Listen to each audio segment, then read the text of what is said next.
안녕하십니까. 오늘부터 식초 만들기 참 쉽다라는 책에 대해서 여러분들하고 같이 공부할 정일윤입니다.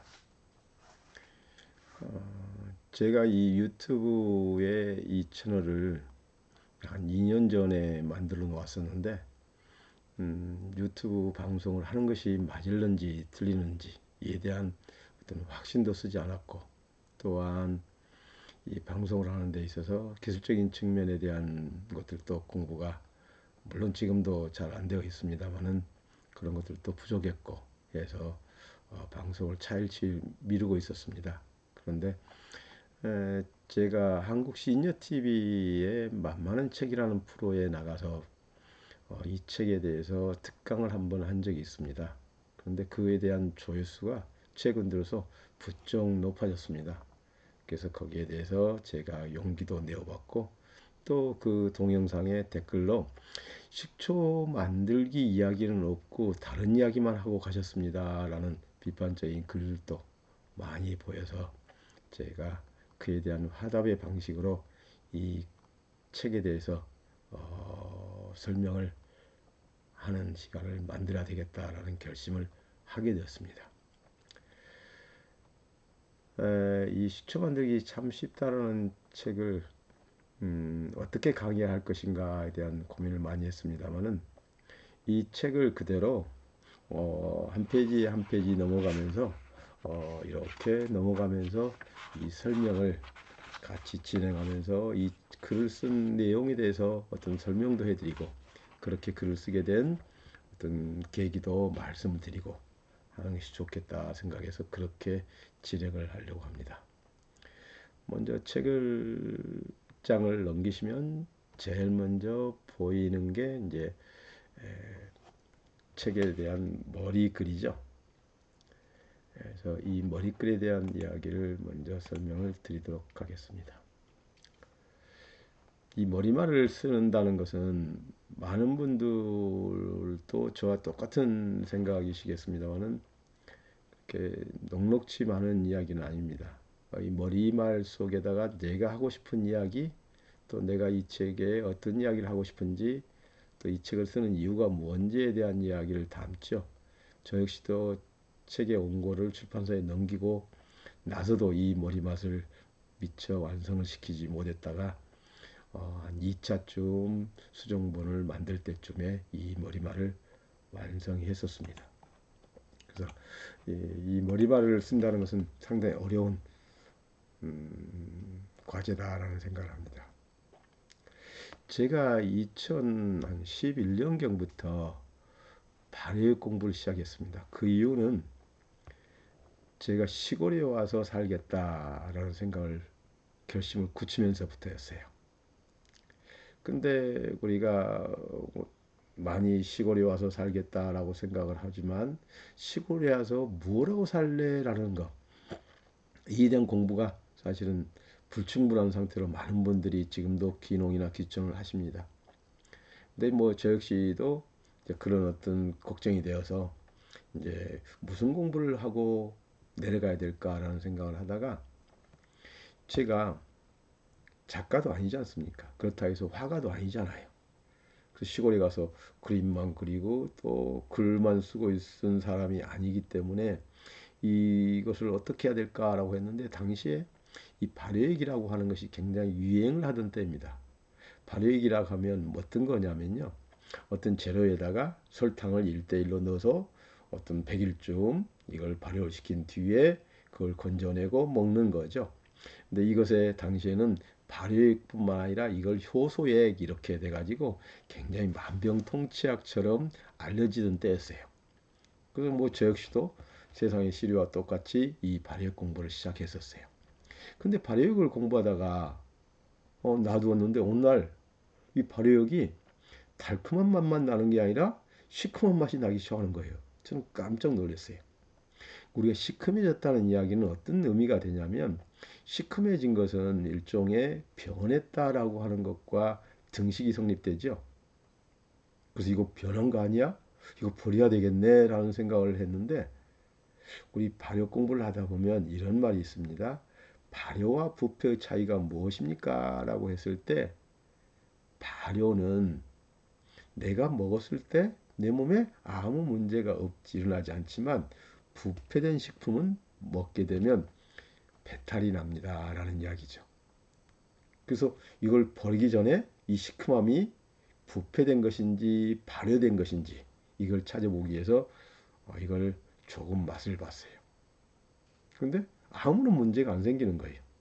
아, 이것은 부패가 된 게 아니라 발효화되었구나라고 생각해서 그날부터 책과 논문을 지지기 시작했어요.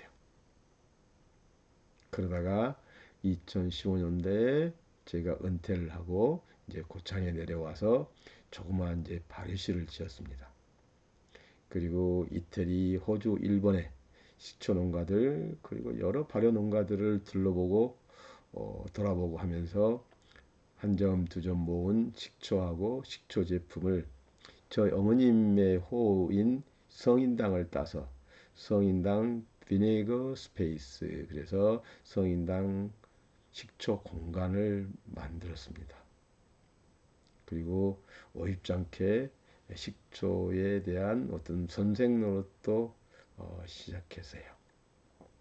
근데 여기 고창은 제가 내 고향이라고 표현했습니다만은 내 고향이라기보다는 이곳은 제 본향입니다. 제 17대 선조부터 이곳에 기거하셨으니까요. 벌써 약 500년을 이 마을에서 살고 계셨어요. 그래서 고창이 2019년도에 식초 문화도시를 선포하고 세계 4대 식초의 고장으로 한번 자리를 매김해 봅시다 라는 일에 제 조그마한 힘이라마 보태게 되었습니다. 그래서 지금에 와서는 이곳에 한국 발사미 식초협회 본부도 바로 이 제가 근무하고 있는 이 사무실이 바로 본거지로 등록되어 있습니다. 근데 우리가 식초를 만들려면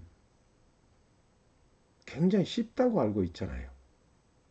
근데 식초를 익히려고 하면 또한 어렵고 힘이 들기도 해요. 우리 옛날 옛적에 우리 어머님들은 식초를 뭐 공부하지도 않으셨잖아요.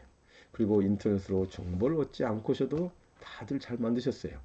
근데 우리가 만들다 보면 어느 날 갑자기 식초가 물이 되어 버리기도 하고 식초가 부패되어 버리기도 해요. 그런데 이것이 어떤 이유였을까라는 것은 제가 2016년도에 봄에 호주의 블루마운틴 근처에 어떤 사과식초 농장을 방문했을 때 일입니다. 이 식초 농장에는 백발이 성성하신 노 부부가 운영하고 계셨는데요.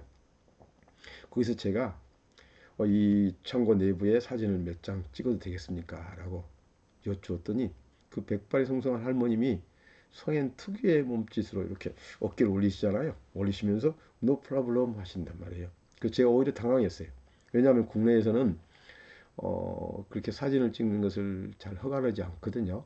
그래서 제가 사진을 못 찍게 하면 어쩔 수 없지 믿져야 본전 아닌가라는 생각에 사진을 부탁을 드렸더니 뭐라고 하시냐면 이곳에서는 본인의 비밀이 한 가지도 없대요.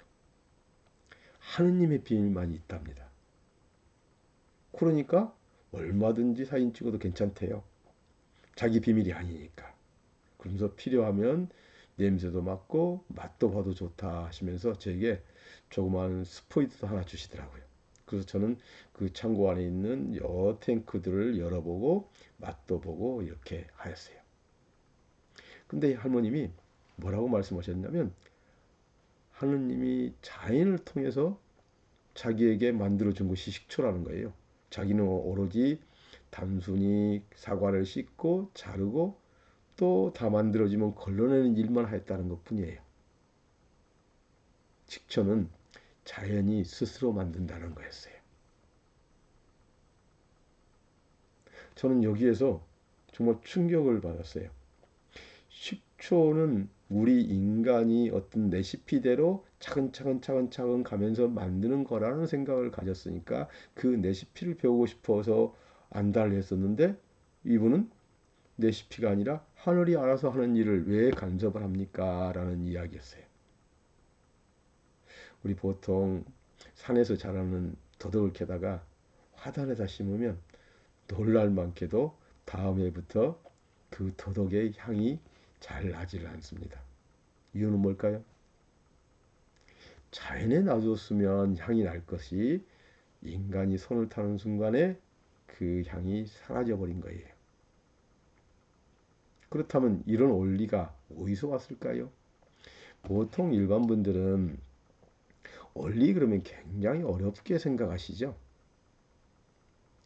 근데 저는 오히려 레시피가 어렵고 원리가 쉽다고 생각하는 사람이에요.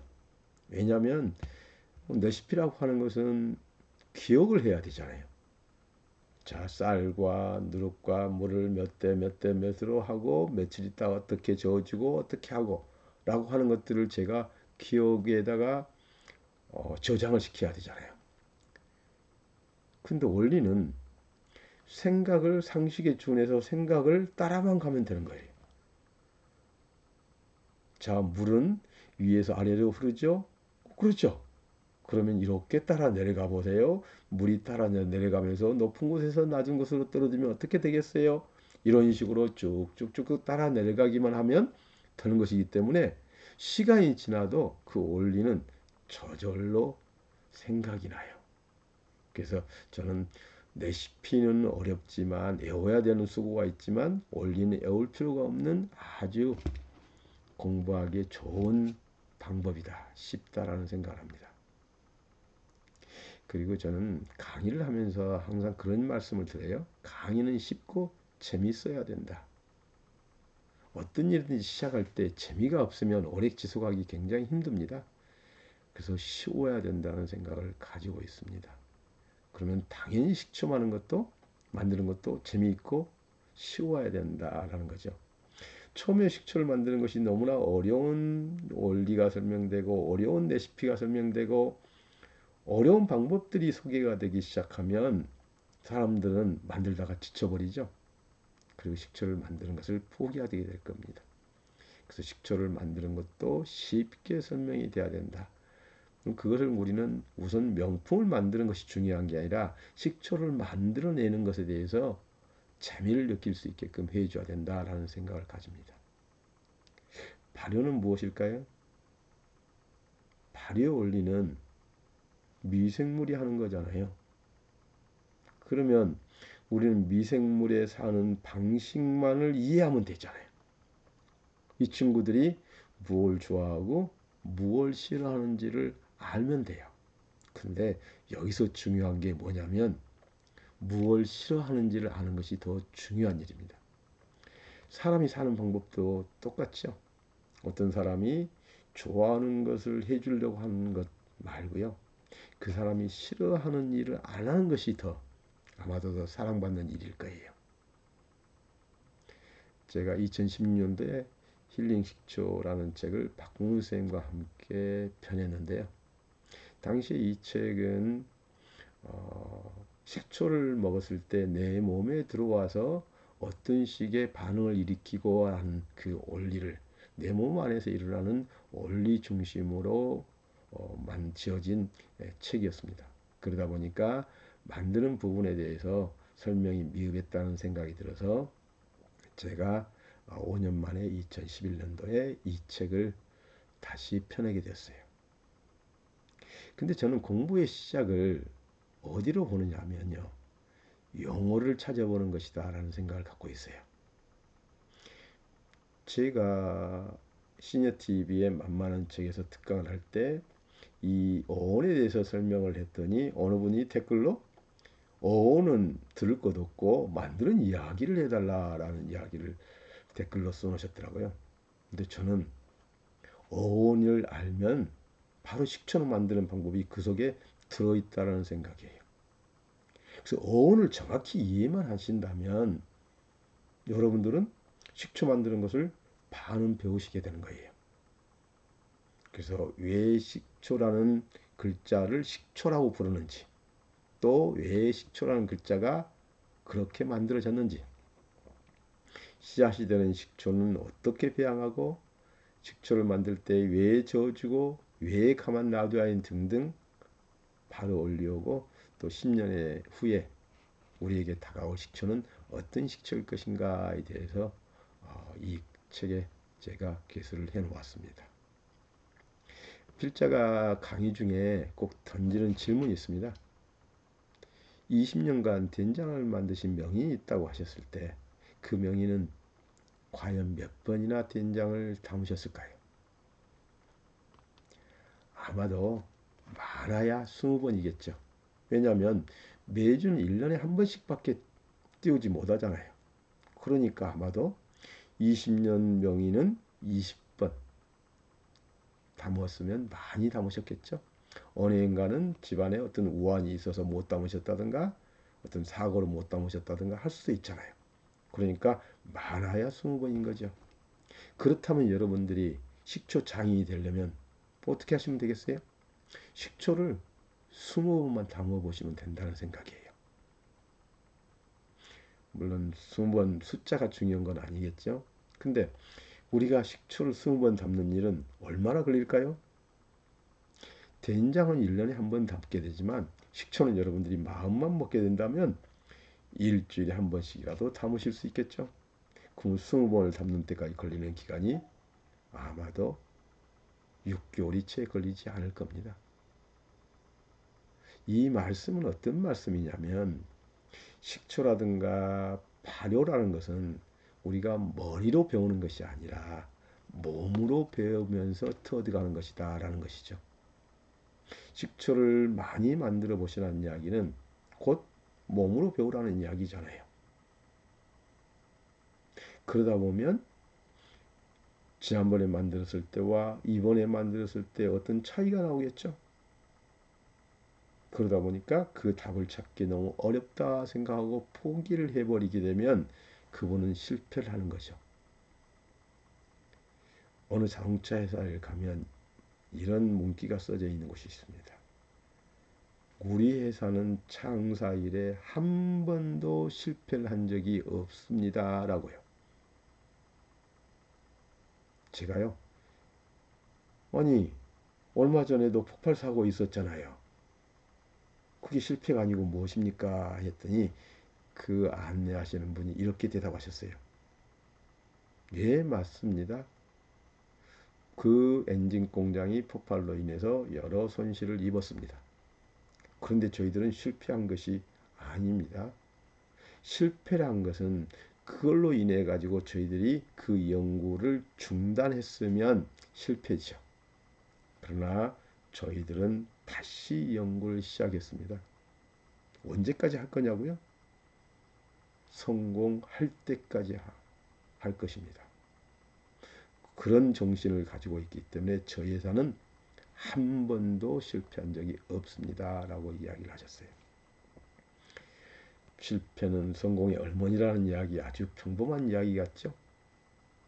여러분들의 최고의 스승은 누구시냐면 바로 경험입니다. 여러분들 스승을 만나시러 지금 바로 장독대로 달려가 보시면 안 될까요?